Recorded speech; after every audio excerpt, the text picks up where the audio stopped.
میں نے سبری سنی اور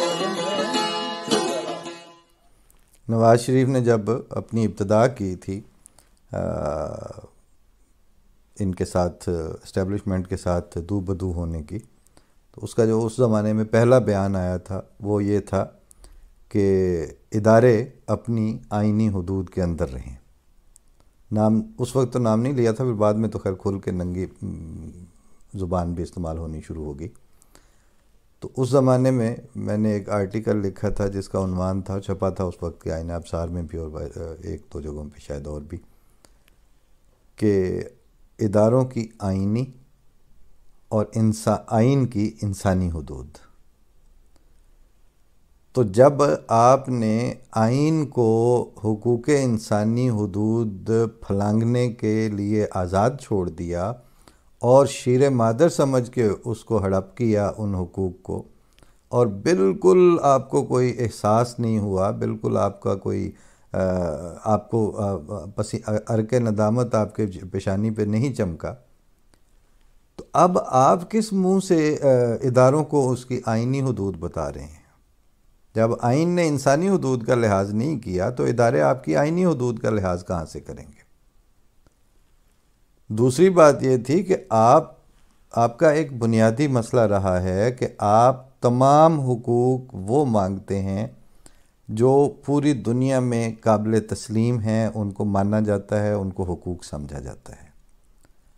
لیکن آپ نے جس دن انسانوں کے ایک طبقے کے حقوق پر کلہاڑا چلایا تھا، اس دن آپ کو، یعنی آپ جو حقوق مانگتے ہیں وہ سیاست دیتی ہے پوری دنیا میں سیاسی سیٹ اپ کو، لیکن اس دن آپ نے وہ فیصلہ کرتے ہوئے اسی اسمبلی کے اندر بیٹھ کے وہ حق استعمال کیا تھا جو آئین اور اسمبلیوں کو سیاست دنیا کے کسی خطے میں نہیں دیتی، اور پھر آپ نے اسی آئین کی ان بنیادی شقوں کو وائولیٹ کر کے اس کو تاریخ کا، اپنی آئینی تاریخ کا حصہ بنایا ہے، کہ جس میں آپ یہ یعنی انسانوں کو، شہریوں کو جو شہری کے طور پر حقوق دیے گئے، آپ نے ان کا انکار کیا، اور صرف اس بنیاد پر انکار کیا کہ انہاں دا کی ہے۔ تو ٹائم لگتا ہے نا تھوڑا سا، وہ ٹائم لگا، وہ میچور ہو گئی صورتحال، آپ نے جو بیج بویا تھا وہ اب درخت بنا ہے، اب اس کے جنگلات اگے ہیں، ان جنگلات میں جنگل کا قانون چل رہا ہے، اور اس میں اب آپ کی روزانہ ہر روز میں یہ مطلب کھاؤں کدھر کی چوٹ، بچاؤں کدھر کی چوٹ، جب آپ کا اس سے واسطہ پڑتا ہے تو آپ کو پھر اداروں کی آئینی حدود یاد آ جاتی ہیں۔ تو آپ کے آئین کی جو انسانی حدود تھیں ان کو کیوں وائلیٹ کیا آپ نے؟ دوسری بات یہ تھی کہ قائد اعظم محمد علی جناح،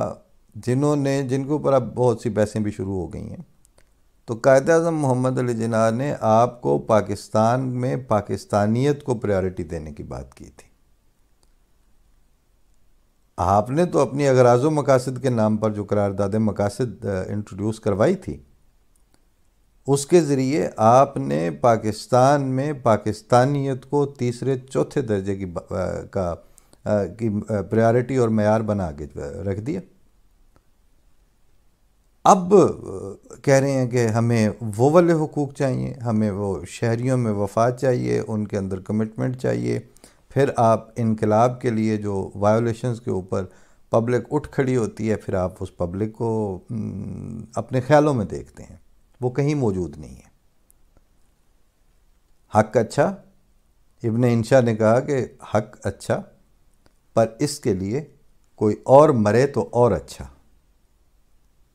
تم بھی کوئی منصور ہو جو سولی پہ چڑھو، خاموش رہو۔ اس وقت جو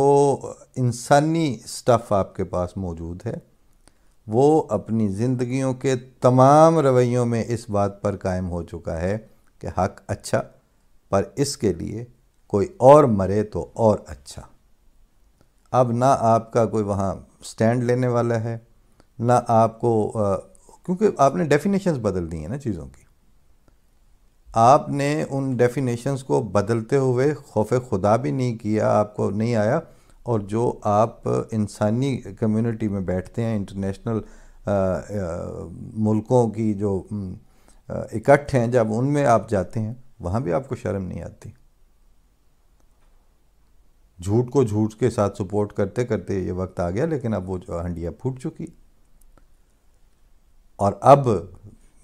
بات کرتے ہیں کہ وہ جو نیا بندوبست ہو رہا ہے جی، وہ چائنا کی اور وہ، اور اب تو خیر ٹاک شوز میں بھی کھل کے باتیں ہونی شروع ہو گئی ہیں کسی نہ کسی طرح، کہ اب آپ امریکہ آپ کو نہیں بلا رہا تو اب آپ چائنا کے ساتھ، تو چائنا یہ کرے گا، چائنا وہ کرے گا. آپ دو چیزیں بہرحال آپ کی مسنگ ہیں. ایک، آپ اپنے لیے خود کچھ نہیں کریں گے، لوگ آپ کے لیے کریں گے. دوسری، آپ کے لیے خدا کچھ نہیں کرے، کچھ لوگ کریں آپ کے لیے.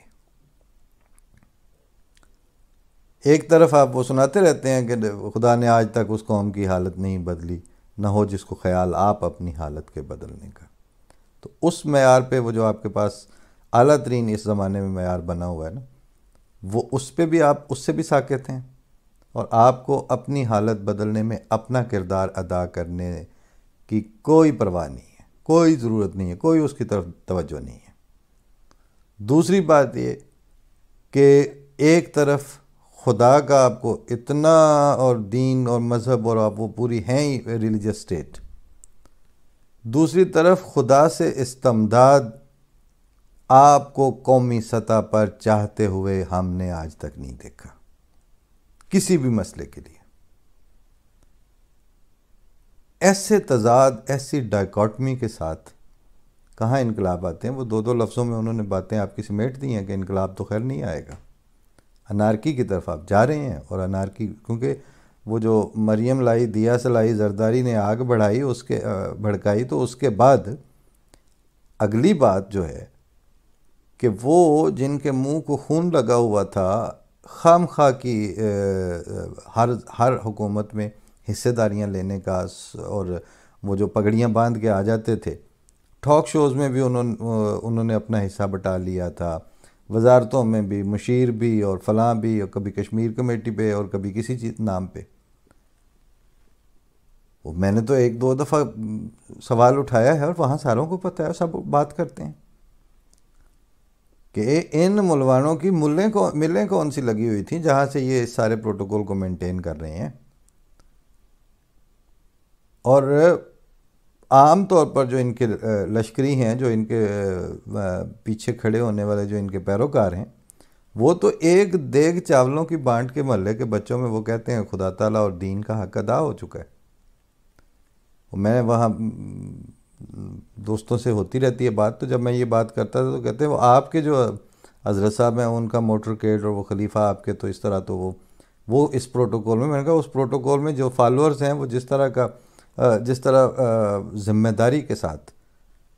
گھر ڈھونڈ کے کہ یہاں سیکٹری مال کون ہے، اور ان کے گھر جا کے اس کے بیل دے کے کہنا کہ میرا چندہ بتائیں کتنا ہوا ہے، اس طرح کے چندہ آپ نے کبھی دیا ہے؟ اس طرح کی مالی قربانی کی آپ کے پاس تاریخ ہے؟ آپ تو، میں نے کہا ایک دیگ چاولوں کی بانٹ کے تو آپ کی مالی قربانی کا کام پورا ہو جاتا ہے. تو وہ جو ہمارے ساتھ آپ اس لیے کمپیئر نہیں کر سکتے کہ ہم نے تو وہ قطرہ قطرہ جوڑا ہے، اور پھر اس کو پریارٹائز کیا ہے، پھر اس کے اوپر وہ ویجیلنٹ لوگ موجود تھے کہ جو ایک کاغذ کے 2 ٹکڑے کر کے استعمال کرتے تھے کہ یہ جماعتی اموال ہیں، ضائع نہ ہوں. اور پھر اس بات کی بھی تاریخ ہے کہ ہم نے جس بندے کو مذہبی طور پر امام کے طور پر آگے کرنا تھا، امام الصلاۃ کے طور پر بھی کسی علاقے میں، وہ بھی مرکزی طور پر اپوائنٹڈ تھا، اس کی ٹریننگ تھی. یہ نہیں ہے کہ 4 نعرے مارے اور 5 ڈنڈا بردار آئے تو وہ آپ کا وہ جو مذہبی سربراہ بن گیا.